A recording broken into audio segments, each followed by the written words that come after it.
Hey everybody, this is Chris McClure. We are going to now start chapter 1 by taking a look at linear equations. Okay, go ahead and get my pen set up here. Now, what a linear equation is where you have a first degree polynomial being equal to 0, or any other equation that could be put in that form. So what we're talking about here is some equation that could be written in this form, where ax plus b is equal to 0, where a and b are some constant numbers like 2 or -3 or square root of 5 or whatever, and x is our variable. And of course, x could be, we could use any other variable besides x, y, t, whatever. We just typically use x.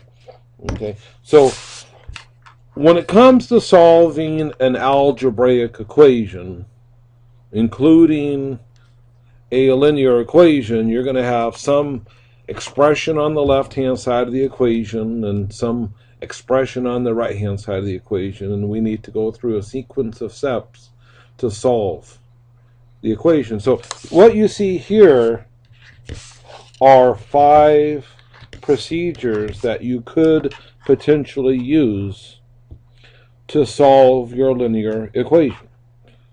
After all, this section is all about solving linear equations. Now, one procedure that we could use is just by simply reversing the order of the equation. Now, we know that the reflexive property of equality says that A equals B is the same as B equals A. So there could be some times when we simply would just need to rewrite the equation 3 equals x with x equals 3. Both are exactly the same thing. They mean exactly the same thing. We typically, though, will like our algebraic equation to read x equals 3, where we have the variable on the left-hand side of the equation and our number on the right side. You don't have to, but it's useful. Okay, now number 2 says that you can simplify one side or the other side or both sides of the equation by, maybe invoking the associative property, combining like terms, multiplying out your expressions and combining like terms or whatever. In other words, simplify both sides of the equation. So you see this example here. You have x plus 2 plus 6 is equal to 2x plus the quantity x plus 1. Well, you can lift the parentheses on the left-hand side and combine the 2 plus 6 to make 8. And on the right-hand side, you can lift the parentheses so that you can add the 2x plus x, which is 3x. So now this resulting equation is more simple.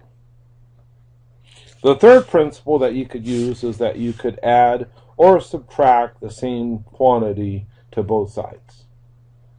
So add the same amount to or subtract, you add the same amount to or you subtract the same amount from both sides.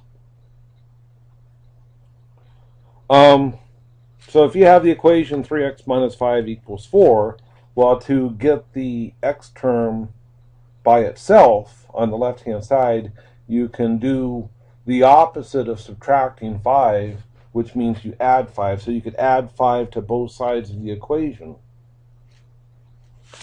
And likewise, if this was a 3x plus 5 equals 4, you could subtract 5 from both sides. Principle number 4, procedure number 4, you could have an equation that involves fractions or factors or whatever. So you could multiply both sides by the same factor, or you could divide both sides by the same amount as well. So for example, if you have 3x over x minus 1 is equal to 6 over x minus 1, well, you could simplify both sides at the same time by multiplying both sides of the equation by x minus 1.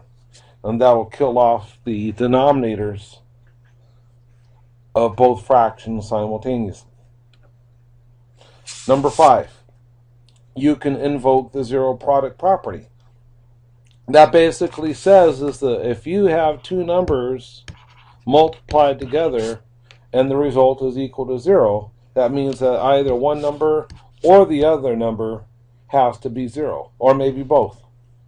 When we solve algebraic equations and you have two algebraic factors multiplied together and the result is equal to 0 on the right side, well then you set both factors equal to 0 and solve for x. So if x times x minus 3 is equal to 0, that means either x is equal to 0 or x minus 3 is equal to 0, or both. And of course, if x minus 3 is equal to 0, that means x equals 3. So 3 is a potential solution. And 0 is a potential solution. Now you'd have to go back to the original equation to plug in each one of those numbers in to see whether or not the actual equation is solved. Okay, so let's go through some examples here where we're going to solve some linear equations. Start off with 4x minus 7 equals 13. Our goal, of course, is to isolate the x. Now, we have to choose between dividing by 4 or adding 7 to both sides. Now, we could divide both sides by 4 first, but that would create a little bit more complexity than we need. We could just simply add 7 to both sides first.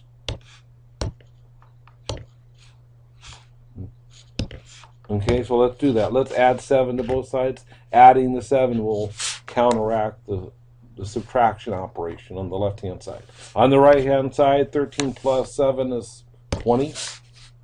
So now we have the simpler equation, 4x equals 20. Now, notice that when we took the equation 4x minus 7 equals 13 and we added 7 to both sides, we had the resulting equation 4x equals 20, which is a different equation than this equation. But it is equivalent to the original equation. And what we mean by equivalent is we have an equation that has the same solutions. Let's go ahead and proceed. Now let's divide both sides by 4 so we can get x by itself. So here we're dividing both sides by 4. And of course 20 divided by 4 is 5. And we have our solution. Or do we? Now it's always a good idea to go back when we have what we think is our solution and plug that number back into the original equation. And see whether or not the original equation really is true.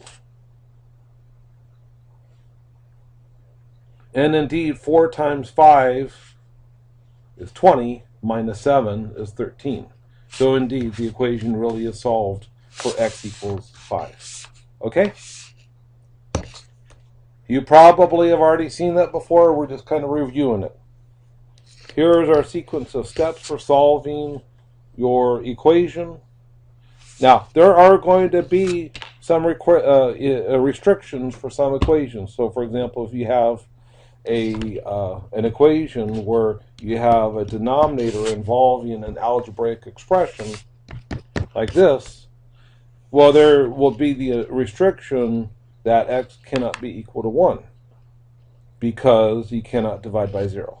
For example, so if in the process of solving your equation you come up with x equals 1 as a solution at the end of your solution process, well, it would not really be a solution to this equation because when you plug x back into the original equation, you have one expression that's not defined, so 1 could not possibly be a solution.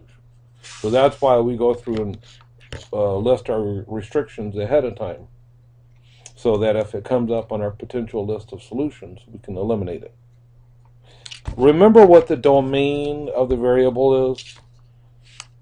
It's basically a list of the real numbers in which that expression is not undefined. So for example, 1 over x minus 1, the domain is going to be all real numbers except x equals 1. That would be the domain.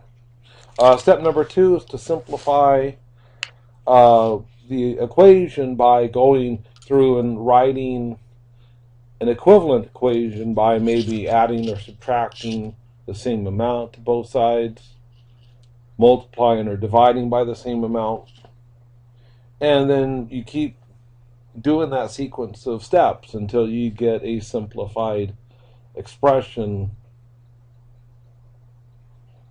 Now, where you have like x equals some number, or you could have the product of some algebraic expressions like x times x minus 3 is equal to 0, in which case you would have to invoke the zero product property. And then you set each of the factors equal to 0 and solve for x. And then, most importantly, is to check your solutions. Is to go through and plug each of those numbers that you get at the very end back into the original equation to see whether or not the equation really is true. After all, an equation is nothing more than a mathematical statement, which may be true or not based on the value of x. Okay? So, solving a linear equation. If you could write your equation in this form, ax plus b equals 0, then you have a linear equation in one variable.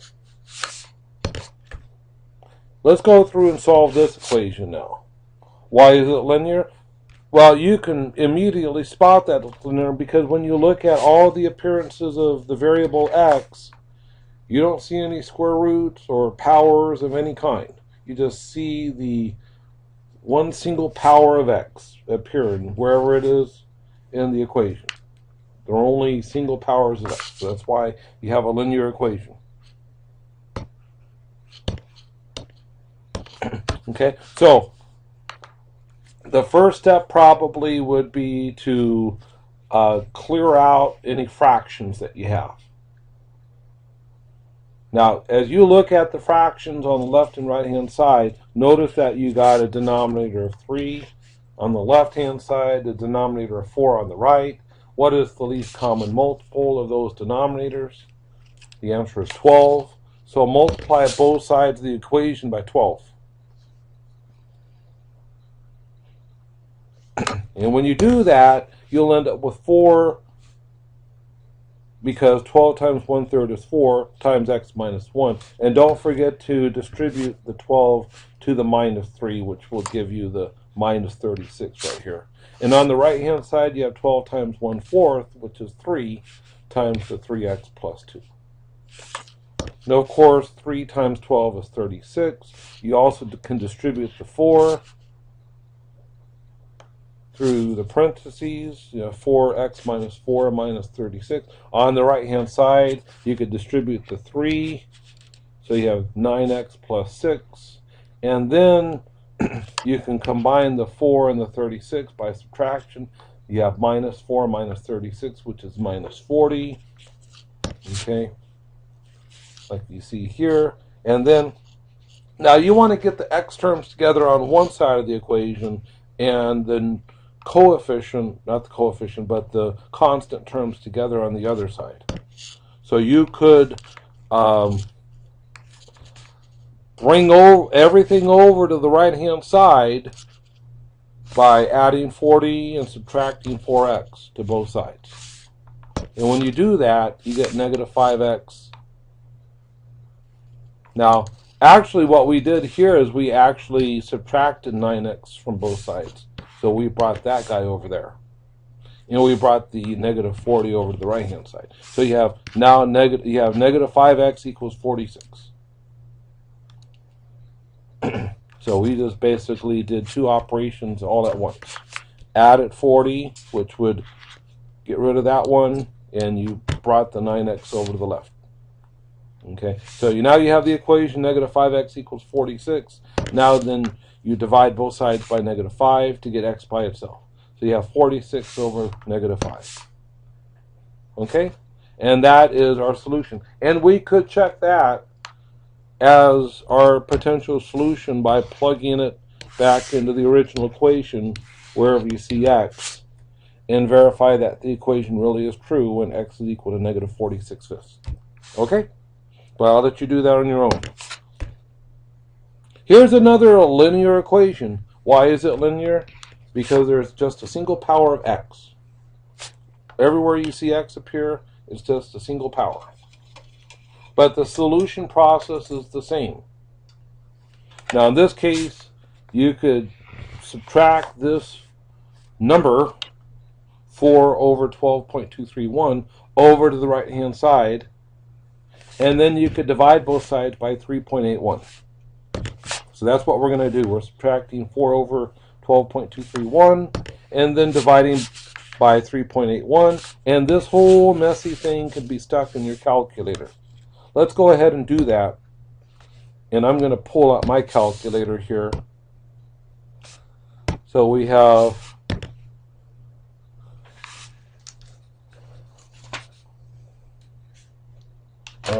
pardon me just a second.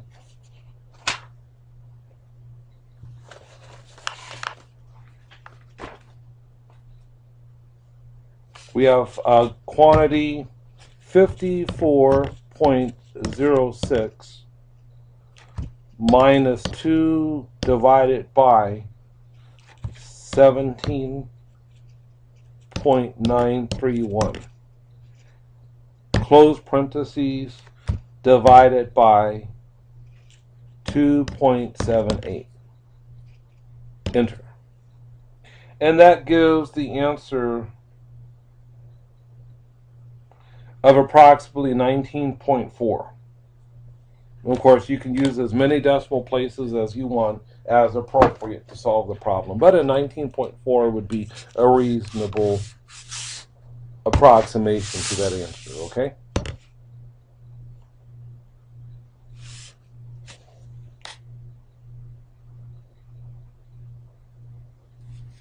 I'm not sure about this. This is more like about 19.04. 19.4. Okay. Moving along here. I'll have to change that slide next time. Now, solve equations that lead to linear equations. So this right here may not necessarily look like a linear equation, because look, you've got a linear times a linear is equal to some other linear times a linear. So on the surface, this looks like you have a second degree polynomial equation.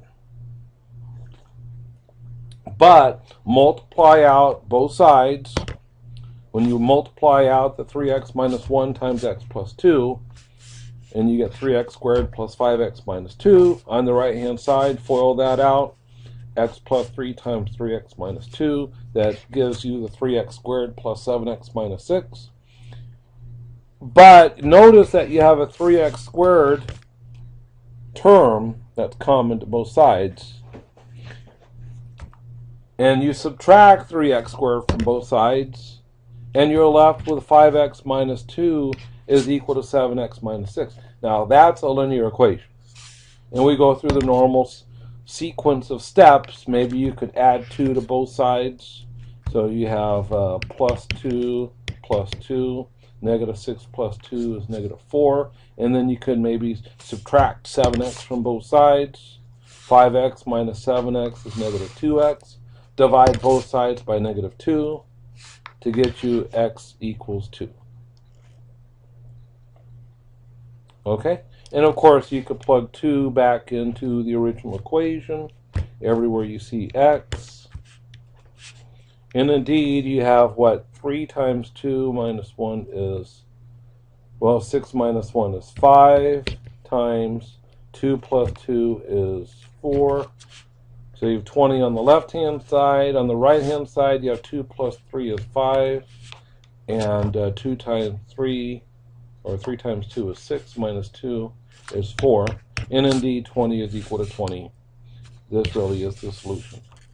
All right, here's another equation here. Again, this does not look like a linear equation, but you can turn it into a linear equation form, ax plus b equals 0, just by multiplying both sides of the equation by the least common multiple of the denominators. So you have denominator of x minus 1, x plus 3, x plus 3 times x minus 1. So multiply both sides of the equation by x plus 3 times x minus 1. And when you do that, that's going to clear out all of those denominators. Now on the left-hand side, you'll have 2 times x plus 3, because the x minus 1s will cancel. So 2 times x plus 3 is 2x plus 6.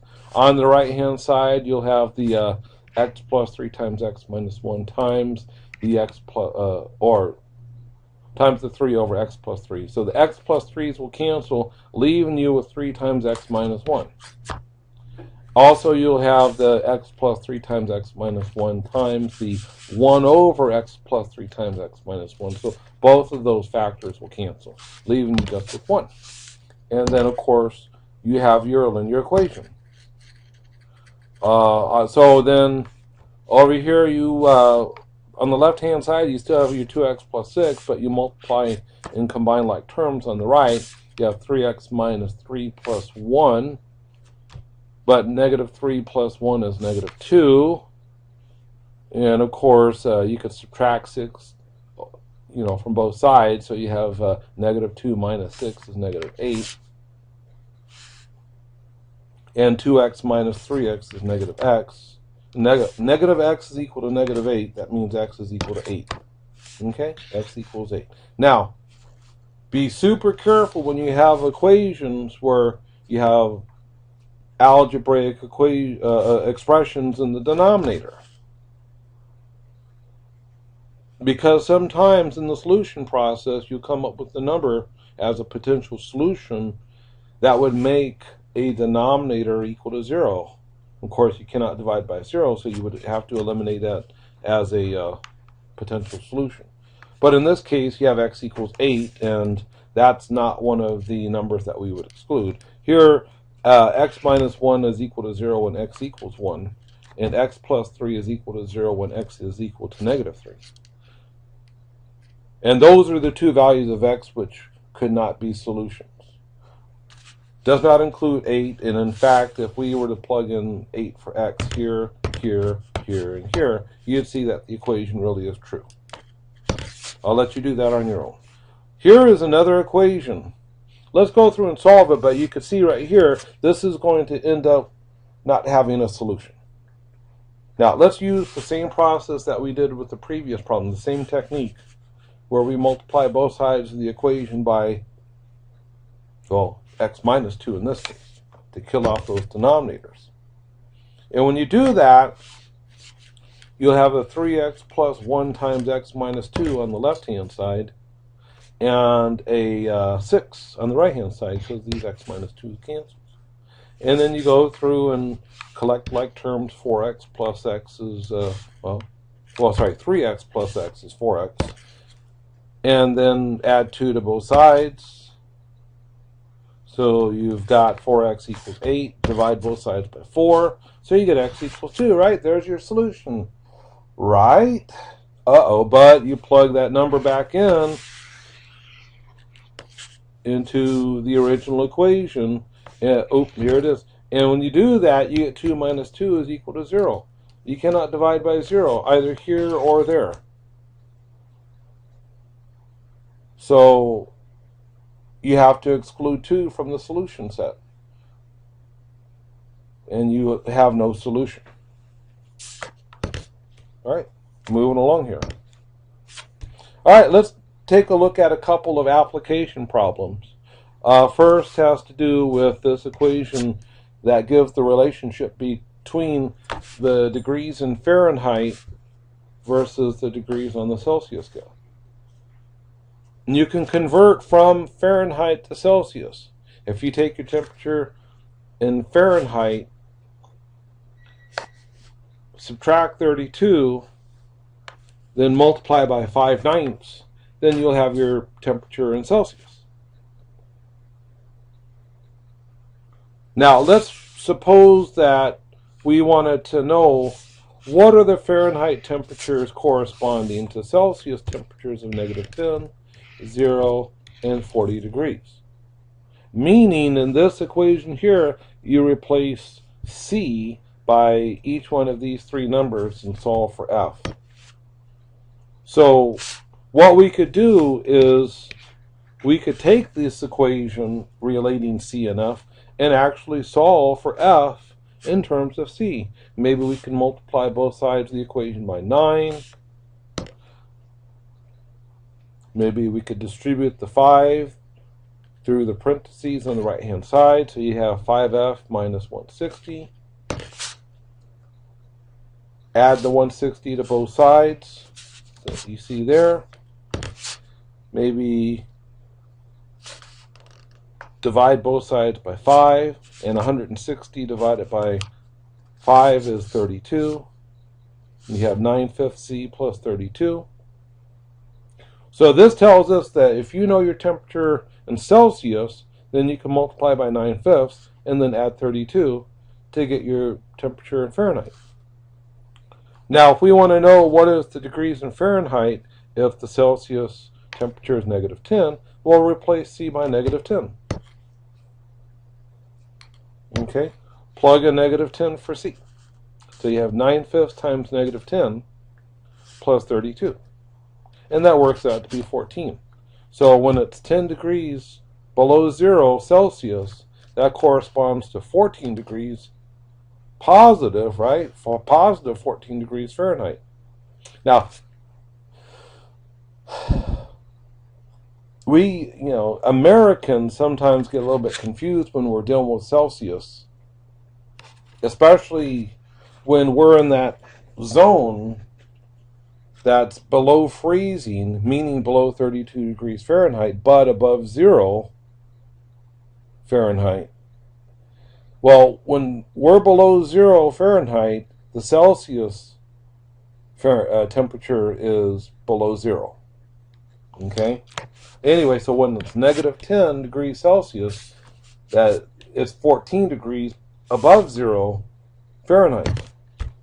If we have Celsius 0, the Celsius temperature of 0, that corresponds to 32 degrees Fahrenheit. If the temperature in Celsius is 40 degrees, then that corresponds to the rather balmy temperature of 104 degrees Fahrenheit, just by plugging in 40 for C, multiplying by 9/5, adding 32. All right, so we were just playing around with a linear equation relating two different temperature scales. Let's look at some more application problems. In particular, problems involving modeling of real-life situations. Now, this slide right here, I want you to temporarily pause this recording and read this. This is the same sequence of steps that you see on page 92 of your textbook. Now, this is not the only recipe for solving a problem that you will ever see in any textbook, math or physics or etc. But the theme is pretty much the same. It involves reading the problem very carefully. Sometimes you have to read it 2 or 3 or 4 times. Make sure that you are not distracted and that when you read it, you can carefully pick out all of the details that are being given to you. And then you could also start thinking about what it is that you don't know, but that you need. You can assign variables for the unknown quantities. You can start thinking about formulas and equations that you could use as part of your strategy for solving your problem here. The equation would be what is used to model the situation. Once you set up your equation, folks, that's the hard part. Because solving the equation is rather formulaic. We could do it by hand. We can submit it to computer algebra system on the computer. We can graph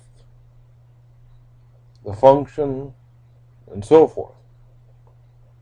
But there's a certain art and science to actually setting up the equation to model the situation. But you know what? You're not always going to solve every problem correctly the first time. But learning is an iterative process. So if you are not successful the first time around in getting the results that you were expecting, then back up and try again. And use your unsuccessful attempt as a way of, learning what doesn't work, and maybe it'll give you clues as to what will work. But don't be discouraged by failing the first time or the second time or the first 10 times. But keep on trying. If you still don't get it, then let me know or somebody else know and get some help.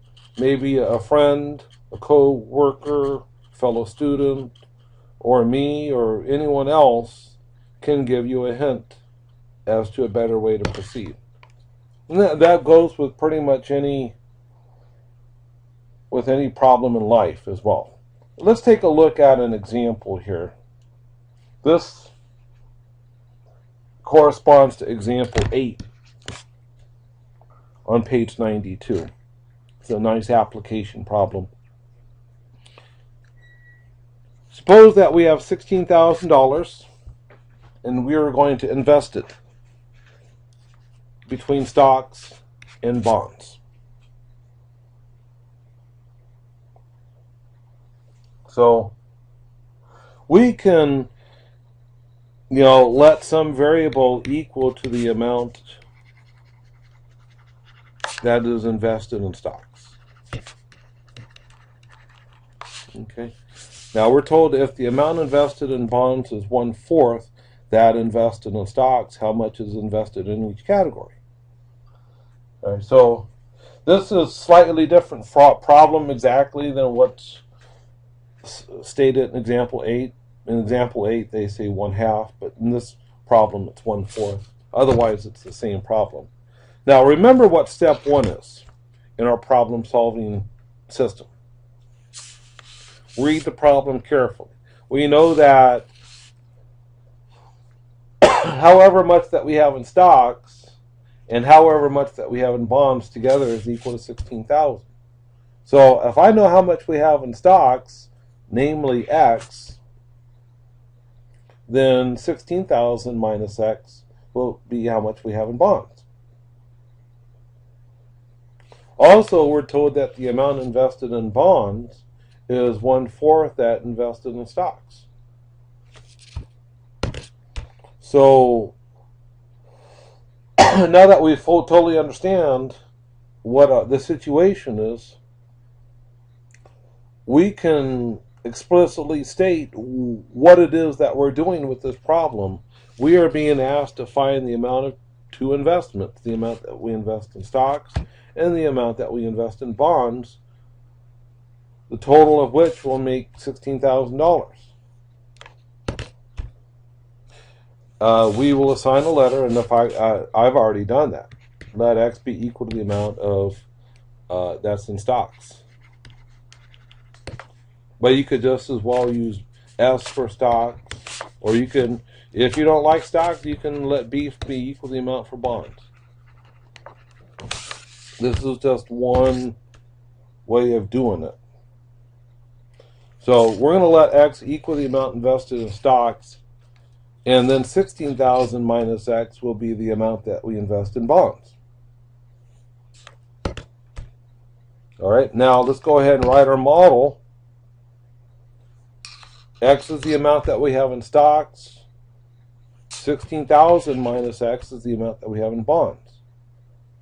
And those two together will make $16,000.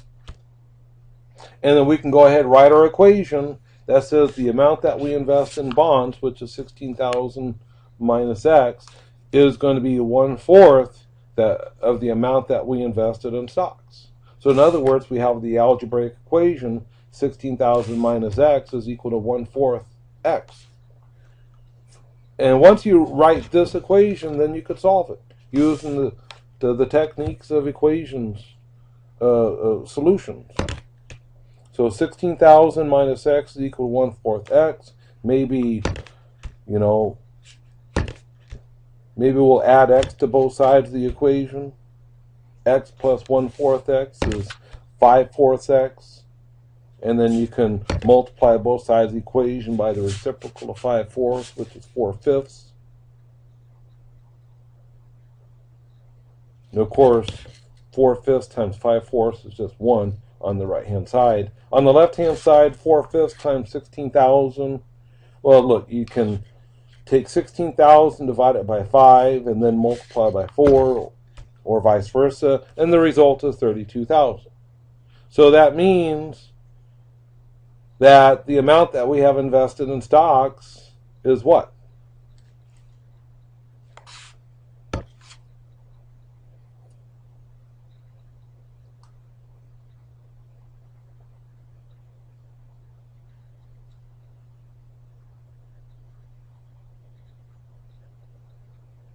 Okay, so $3,200 is invested in stocks. I'm not sure that I agree with this. I'm sorry about that. What is 4/5 of 16,000?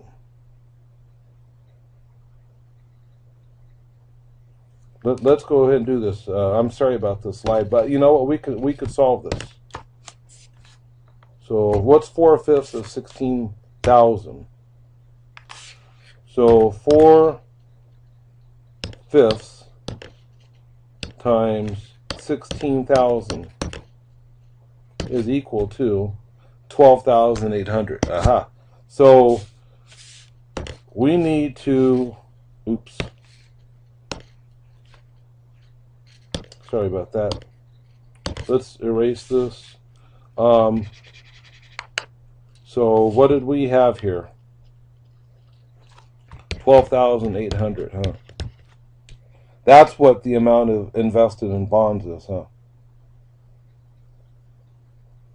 And then the amount that is invested in bonds is 3,200. So 12,800 for stocks, 3,200 for bonds.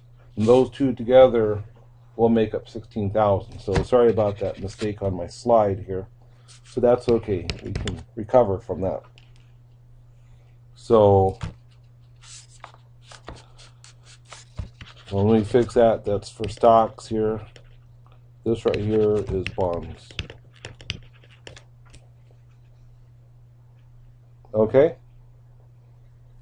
So X is equal to $12,800, as in $12,800 is what was invested in stocks. And 16,000 minus that is 12,800. Is 16,000 minus 12,800, which is the 3,200, which was invested in bonds. All right. Moving along here. So we check that our answer, our final answer, that we've got that straightened out, is fixed. And indeed, if you take 1/4 of 12,800, which is how much we had invested in the stocks, that indeed is 3,200, which is what we put toward bonds. All right, here's our last example together. Now, suppose that we've got Andy who grossed, meaning he earned the amount of $440 before any deductions were withheld. So he earned $440 1 week by working 50 hours.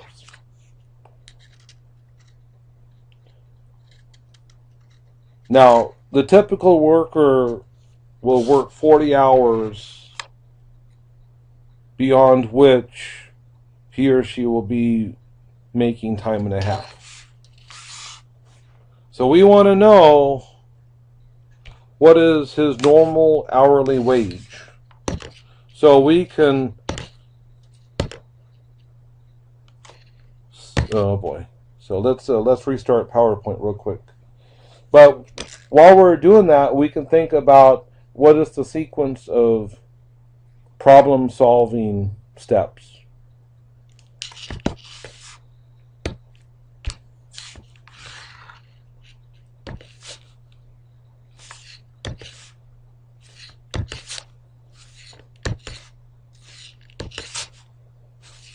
So here we are.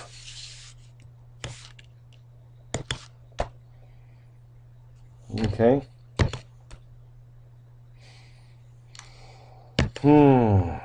Let's try it again. So I'm going to pause this real quick. Okay, I'm back with you here. So we are going to look at letting X represent the hourly wage, the normal hourly wage that he would be earning for the first 40 hours per week. And one and a half times that for any overtime. So X is that hourly wage amount. Okay, now we're going to go ahead and set up our model. Now we know that he worked 50 hours for $440. That $440 will consist of both regular pay, and he worked at least 50 or at least 40, so that means that he had 40 times his regular pay plus 10 times 1.5 times that hourly wage. 10 times 1.5 is 15x. So you have 40x plus 15x. 40x plus 15x together is going to equal 440. So let's just review. Where did the 40x come from? 40 hours worked times x dollars per hour is going to give you the salary of 40x dollars. 40x dollars plus 10 times 1.5x, as in 10 hours times 1.5x dollars per hour. So the units of hours will cancel, leaving you with 15x dollars. So you have 40x as your regular component, 15x is your overtime component. Those two together will make 440. So there's our model, which is this equation here, and then you solve the equation.